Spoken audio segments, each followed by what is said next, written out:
Hello, welcome to another OneSoccer Hangout. It is a special Monday Cavalry FC edition of the Hangouts. I'm your host, Asa Raymond, along with Kurt Larson and our special guest today from Cavalry FC, Dominik Zator and Nico Pasquotti. Guys, thanks so much for joining us on this Monday. Nico, need to know how things are in Calgary and if you're allowed to get a haircut yet. By the looks of things, you're wearing a hat. I'm guessing no.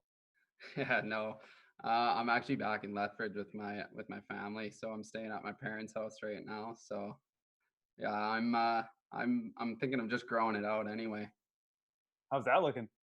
It's not bad actually. I got my girlfriend's mom to trim up around the ears and then the back. So yeah. It's not your brand, buddy. It's not your brand. We need you to be clean cut. That's your brand. Hardworking, clean cut. Keep that brand. I can't though. I gotta grow it out. I gotta stick to my roots. Okay. I'll see the hockey here. I'm up for that. What about you, Dom? What are you watching on Netflix these days? What's keeping you busy? I guess I just finished that Michael Jordan documentary, so that was a pretty wicked show.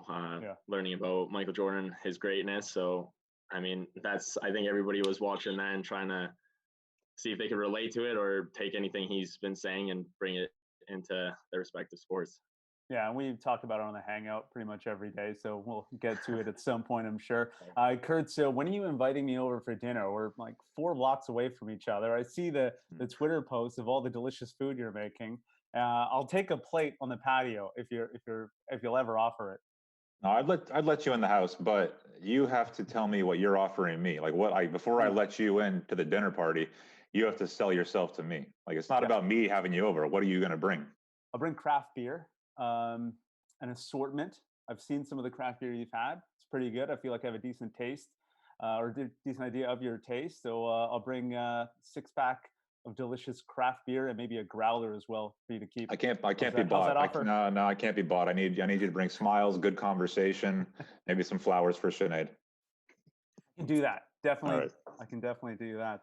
All right, let's get right to it, guys. It seems like things are going well for both of you, Dom and Nico. But how have you guys kept in touch? How's the team doing? You guys keeping your workouts going online? What's the latest with the squad? Yeah, exactly. That's what we're doing. We have like a team WhatsApp chat, and then we kind of talk through there. And then once in a while, we would get emails with Zoom links, and then kind of talk through their tactics, technical sessions. So that's really how we've been staying in contact. Yeah, Nico, have they ramped up a little bit more? Are you getting more focused on, or just the intensity ramping up as far as the workouts go? I think we haven't really. I feel like we haven't slowed down.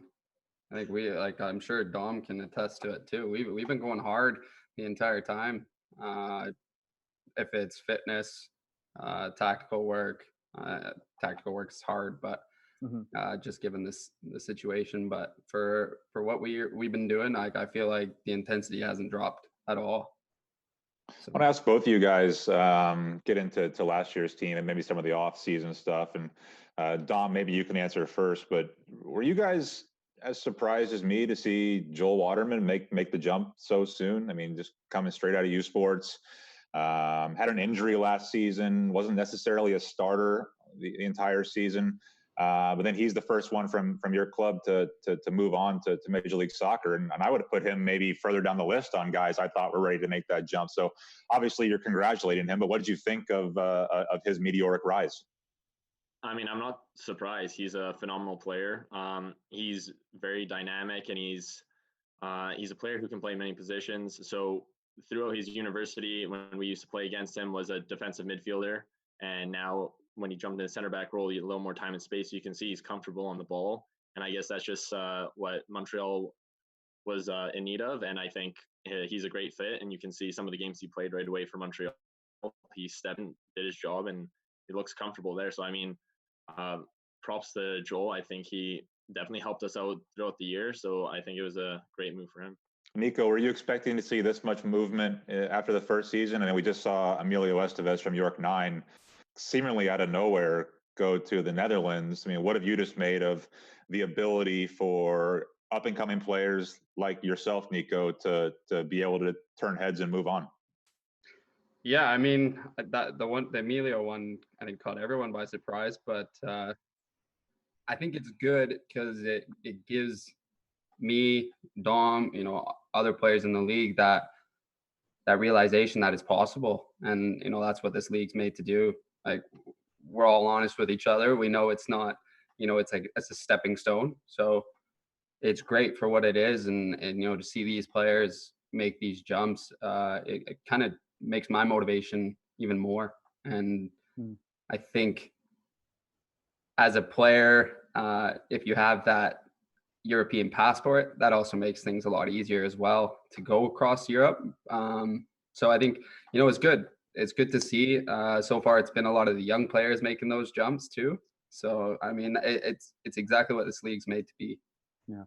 We're hoping to see more players move on, continue to develop, good Canadian kids get better, and obviously contribute to the national team at some point as well. Let's talk about two of you. You guys have known each other for quite some time, playing together at with the Foothills. Dom, what was your first impression? Take us back. Your first impression of Nico Pasquotti.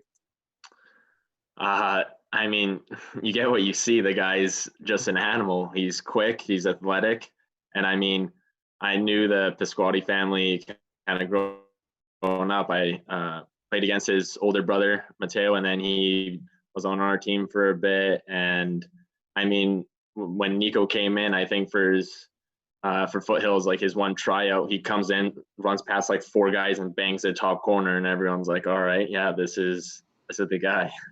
Yeah. He's always sort of had that ability though, right? I mean, he seems like the kind of guy that goes under the radar a little bit, but has a great athleticism and maybe catches people off guard. Is that what you took away early on, Dom? Yeah, absolutely. I mean, the guy, he'll just keep working. I mean, if he doesn't get his start, he's maybe doesn't perform one game, he'll continue working harder and harder every single day, and to make sure he's able to come out and perform and do what he can to help the team. And I mean, that's what he did for us last year. He was a big help for us. Yeah, Nico, for you, what was the first thing you noticed about Dom when you met him? I think we're quite alike. We get along really well too, which makes things a lot easier for the both of us. We were usually roommates on every trip when we went to Europe this past off season. So I think we get along really well, and we kind of feed off each other. So I think, I see a lot of the things that I want to achieve and the work ethic that I have, I see in him as well. And I think that just kind of fuels the both of us to keep working. And, if we see one player's, pushing the other, you got to step your game up. It's that kind of mentality, is that you always want to be in competition with each other, but to help each other.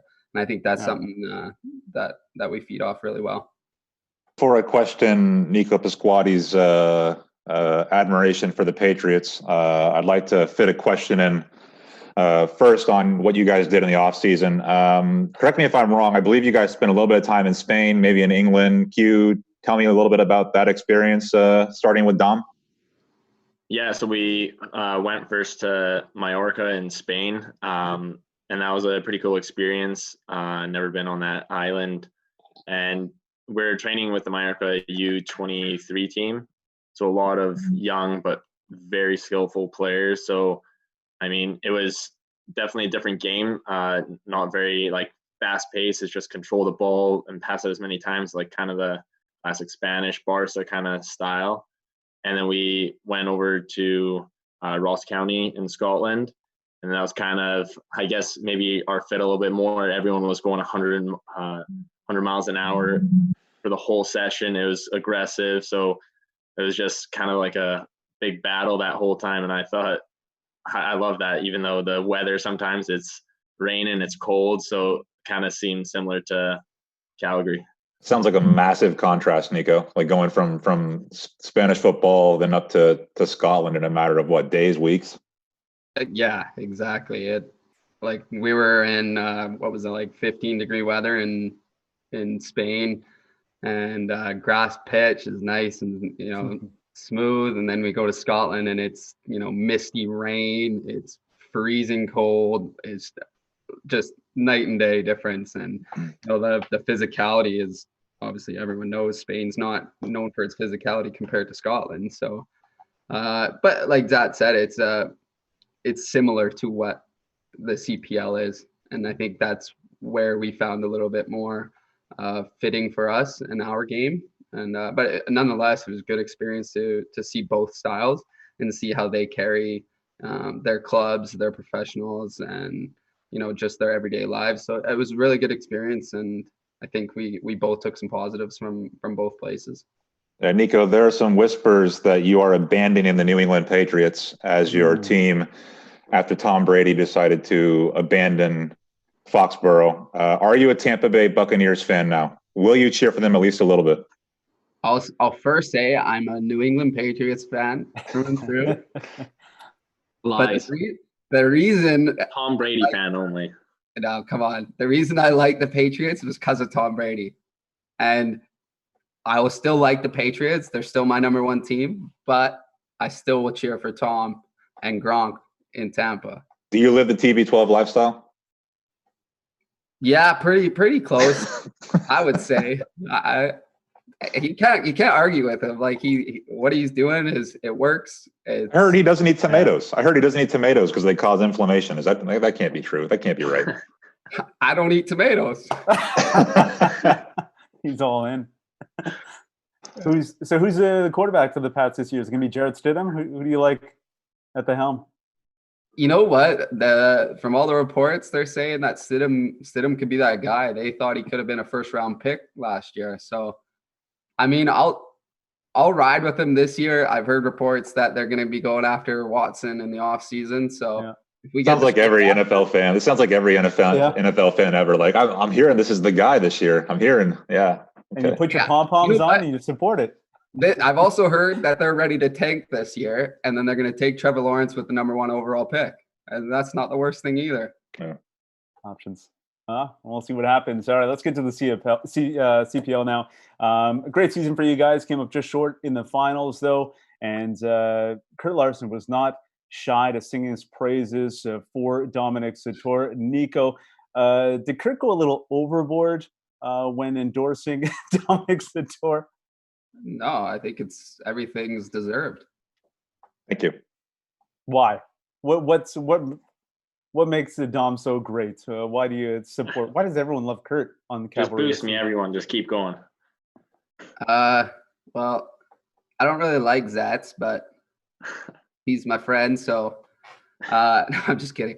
No, Zats is he's a good teammate. I think that you don't see that really on when you watch a game, but if it's training, meetings, whatever, he's a leader.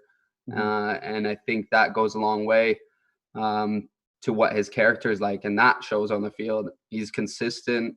He's obviously got a great work rate, and I mean he gets the job done too. So I think he scored some goals this year, some big ones at that. So that's good to add to his resume. But no, he's I think everything that he gets praised for is well deserved. And you know what? I think there's bigger things to come. Well, I'll jump in here. I think to my credit, I started, pumping up Dominik Zator as potentially a solution for John Herdman and Canada's issues at right fullback. And I still think that could be the proper solution. But I think we were 3 or 4 weeks into the season and it just never stopped. That goes through the Vancouver Whitecaps series, through getting called up for the games against the U.S. So I think I deserve some credit. And I think I was validated when Zator earned his call up to the national team. So congratulations there. But we're not just talking about Dominik Zator today. We're also talking about Nico Pasquotti. You had a few moments yourself last season. One of them coming in Hamilton. You did have good memories there. Had a lot of bad memories there too, but you did have good memories there.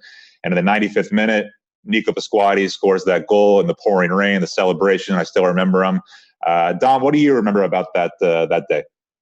Yeah, first it was freezing, like that side wind, freezing cold rain. I mean, it wasn't great, but I mean, when that ball came in and it bounced just by the penalty spot and Nico buried that goal and just sprinted the corner, I think didn't matter if you're freezing cold, you were just so excited. You would just run in, cheer, because it was the game-winning goal. You knew this over after that, and it was a tough game, but to be able to get 3 points after that was unbelievable. And the goal, obviously Nico was good finish, and he came in clutch for us right there.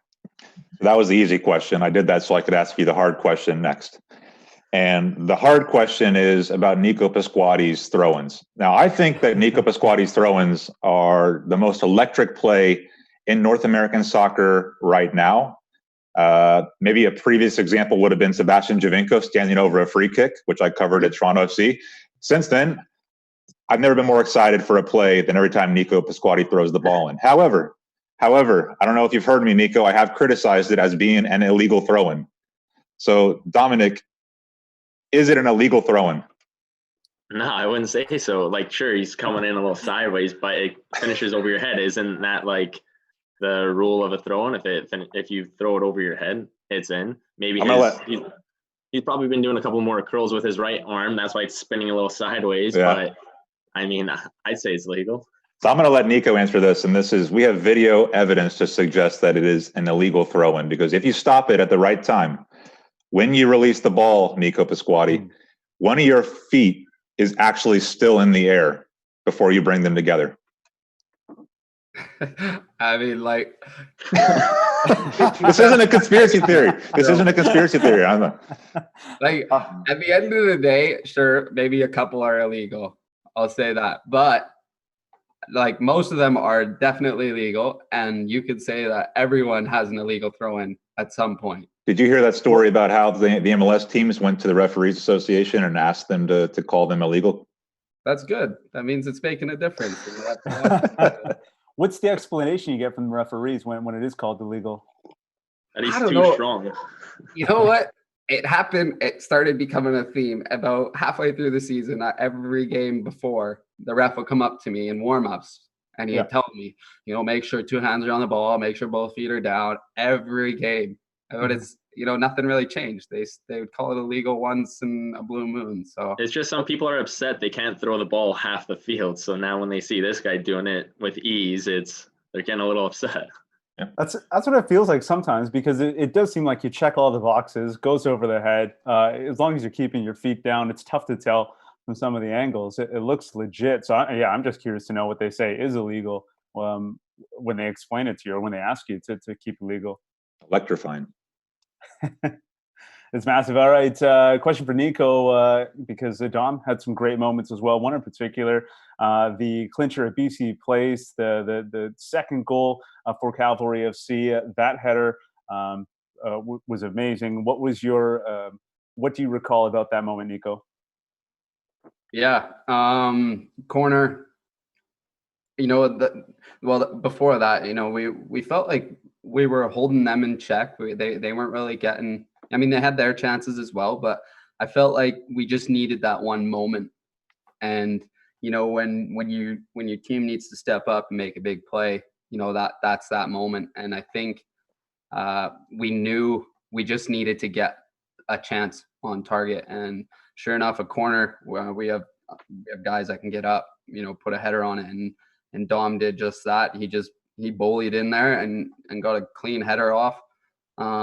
I remember more of the celebration because we were he didn't really know what he was going to do. He looked like he was running around with his head up. And I just started waving him towards the fans, because in the corner there by our bench, that's where all our fans were. Yeah. And we ran to that corner flag and we celebrated with our fans, and that was pretty cool. What I remember from that night, I remember how Nico Pasquotti absolutely tore Ali Adnan to shreds.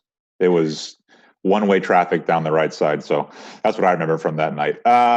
Let's move on to your guys' qualities. We talked about it a little bit, but I want you to talk a little bit more about each other and just pick out one quality. What is the one quality that you admire the most in the other person? And it could be on-field, off-field, anything you want. So Nico, let's start with you on Dom. What's the one quality that makes him a good footballer?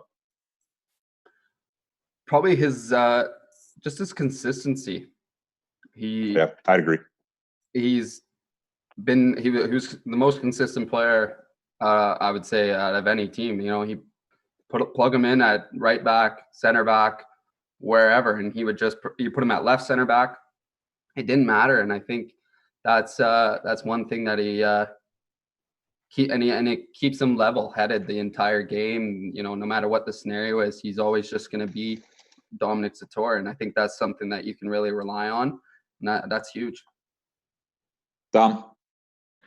For Nico, I'd say the biggest thing, like I said earlier, is his work rate. I mean, the guy is an animal. So even sometimes you think a ball's going out, this guy jumps on his bike and he's going to get everything. He's going to fight till the starting whistle to the final whistle. Like, the guy won't give up, and you need that sometimes to see someone have that spark of life for the team if things aren't going well, and he'll be that spark. Now we know a little bit about your characteristics. We'll talk about your teammates and compare them a little. It's a Last Dance segment. Yes, the documentary about the 90s Chicago Bulls. Kurtz, I understand that you came up with this one, so I'll hand it over to you to get us into this segment. Yeah, we were just talking internally, I think it was last week, about here at OneSoccer, who's our Phil Jackson, who's our Michael Jordan, who's our Scottie Pippen. So I want you guys to do the same thing for your team, for Cavalry FC. And we can even go back to last year, so you can include players who are no longer there, Dom Malonga, Julian Boucher, these guys. But maybe let's go one by one, and I want you guys to give me your Phil Jackson, your Michael Jordan, your Pippen, and your Rodman. So it can be short answers, but let's start with Dom and then go to Nico. So Dom, Phil Jackson, is it an easy answer? Is it straight form? Yeah, that one pretty straightforward. It'd be the Tommy Wheeldon. He's the brains behind it. So he's the Phil Jackson of the team. Nico? Yeah. Okay, and let's move on to the Jordan. This one could be a little more difficult for you guys. No, yeah, go ahead. Yeah, I mean, this is a tough one. But I'd probably go with Nick Ledgerwood. He's the skip, and he's had the most experience, 50 caps for Canada. So he's the one who brings in all the experience, and he's able to, like the Michael Jordan did in the final stage of his career, would help other players and motivate everyone. So that's kind of like the role of the captain. I think Ledge would fill that role. Nico, give me something else. Yeah, I was going to say, it's hard to put a Michael Jordan on a soccer team unless it's Messi, or Ronaldo for that matter, just because when you need somebody to just take over the game or, put the team on his back type of thing. Soccer's kind of hard to have that. It's kind of 1 in a million, obviously, but I wouldn't say we really have a Jordan, do we? No, you don't. We have some leaders. We have some guys that will, do things, but I don't. I'm sorry to say, but you jumped ahead to my answer. I was going to give you my answer after you guys. And the problem with Cavalry FC right now is you don't have a Michael Jordan. That is the problem. That is why Forge FC won the title last year, because Cavalry didn't have a Michael Jordan. They didn't have someone to step up in that big moment. They didn't have a Tristan Borges. So I see you guys are a big gobsmacked by that right now, but that's okay. I'm not always positive about Cavalry FC, guys. Trying to start some controversy always. I know you're all right. Give me your Dennis Rodman at least. I don't know. There's probably a couple people who can fill that role. You could got probably sometimes Jay Wheeldon would like to get in there. That's good. I didn't think of that. A couple tackles. I mean, sometimes you won't think it, but Jose Escalante is kind of a dirty player and would like to get stuck into some things. Yeah, I wouldn't think that for a second. And then, I mean, Julian Boucher and even Nick Ledgerwood, those guys were players who would like to get a bit scrappy. You guys are more like the Pistons than you are the Bulls, to be honest. What about you, Nico? Who's the Rodman? We're not the bad boys. Come on. I don't know. Hey, so you remember last year, I was kind of calling them the bullies of the league, was I not? Yeah, you were calling them out for bullying, especially it's a good thing. No, it's a good thing. Escalante being the Rodman's the right call. I mean, that's the one that stands out for me. No, I got Julian as my Rodman. Not like the craziness, but just like get in the trenches, get the work done. Whatever it takes to get the job done, that's what he would do. The last one, Scottie Pippen. Who's the Pippen on the squad? That's also tough. Too many Pippins. That's the problem. Too many Pippins. Yeah. All right. We're all Pippins. Who's Steve Kerr? That's too hard. Yeah. Struggling with it. The Julian Boucher is the Steve Kerr with the free kicks, gets that shot in, kind of look alike, blonde hair. Yeah. Well, who are you? Who would you guys categorize yourself? Who would you be on the Bulls there, Nico? I would like to think maybe a Pippen-ish. Yeah. Yeah. Everyone's a Pippen. Dom, are you? I'm the Jordan. Nah, probably like we're saying, the whole team Pippins. That's rare air though to be Jordan. So that's a tough one. Everyone's looking for one. I don't even know if Borges will get in that category. That's pretty special. All right, we'll let you guys be the pundits for this next one. Nico, Dom, this is a chance for you guys to critique Kurt's. We're hopeful that the CPL will resume at some point, hopefully soon. And if the season were to start today, who would be your top 3 teams? And then I'll get the boys to assess your top 3. Yeah, I think you have to put Forge as the top team right now in the league, just because they won the CPL championship last year. They showed they could hold Cavalry FC goalless over 2 legs. Yeah. I think they're returning 10 of 11 starters, I think, from the CPL finals. They've added a replacement for Borges and Paulo Sabek. There's going to be a really intriguing player. Yeah. So you have to have Forge at number 1 right now. Number 2 and 3 is hard. Last year we had Calvary as 1 or 2 all season, but York Nine's making a press to come up into that conversation. I like how they've added, to their front office with Gus McNabb and Paul Stalteri, who's apparently brought new life into the dressing room. And then they've added great Canadian players and some really intriguing international players. So I have York Nine and Calvary pretty much side by side at this point, just given the losses that Calvary suffered in Dom Malonga and Julian Boucher, and I'm not sure they've added enough. All right, 2A, 2B for Cavalry and York Nine. What do you guys think? Nico, you can start it off. Mine's probably the same teams that you have, Kurt. Now the order would be different, obviously. But, it's so hard to say because some teams had a complete turnover of players. I don't know. I wouldn't. If there was more, if we had more sample size from the last, like, say if it was 3 seasons or something like that, it'd be easier to say. But yeah, I'd put the same as you. One thing I'm underestimating though is Calvary's back line, and not only the players they have back there, but the experience. Obviously at the goalkeeper position too. The center backs were great last year, but just concerns going forward. So, Don? I'm say similar to what Nico was saying. I personally, obviously, I'm always going to put our team up top. I think the way we've been working even this off season and some of the new signings we have coming in are going to be threat for the league. And obviously, Forge, very good year last year, but they did lose their star player. So who knows how they're going to be able to react. And yeah, I agree. York has brought in a lot of star players coming in. It just, we'll have to see how they're able to gel with one another and how they're able to play together in the league. But we just know what our team is going to be capable of, and it's going to be another scary team for the league. All right, we got one last question, and before we let you guys go, it comes from our OneSoccer YouTube channel chat. How was Dom's time with the national team, and has he spoken with Herdman since? And then for Nico Pasquotti, have you heard from the national team, and is that a goal for you, Nico? And that question comes from Vincent Alvarado. Thank you for that. We'll start with Dom. Your time with Herdman.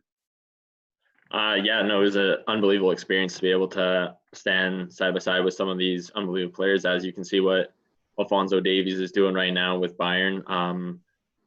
The way the team was set up for that game when I went there against the US, Alphonso was playing left back, so I was trying to mark him as right back. So it was just that whole week training session. I was one-on-one against him many times. So that was a wicked experience to be able to come up against a player like that. But the rest of the team, there's some absolute stars there. And like one experience that was to be able to play alongside many of them. And I mean, I've talked with John Herdman a bit here and there. Hasn't been for a couple months now, but I mean, it's still just the goal to make sure I can continue working hard, play well, and make sure I can get a call back. Yeah, Nico, have you heard from the national team yet? And is that the ultimate goal for you? No, I haven't heard from them. But yeah, I mean, I think anybody would want to play for the national team. I think that's you know, I'm born and raised in Canada, and I would love to play for Team Canada one day. I think making these next strides, like that's why I think it's so important to get these, you know, whatever part of a season this year in, so we can get some more games under our belt and make an impression. I think if things go well, and you know, hopefully within the next year or so, you know, we can make that jump. Yeah, and you're a throw-in specialist, so you have that to bring to the table as well. Thanks so much for coming on with us, guys. Wish you all the best of luck this year, and so we can't wait to see you guys on the field once again, hopefully soon. For Kurt, Dom, and Nico, I'm Asa Rahman. Have a wonderful rest of your day. See you later. Thank you. Thanks.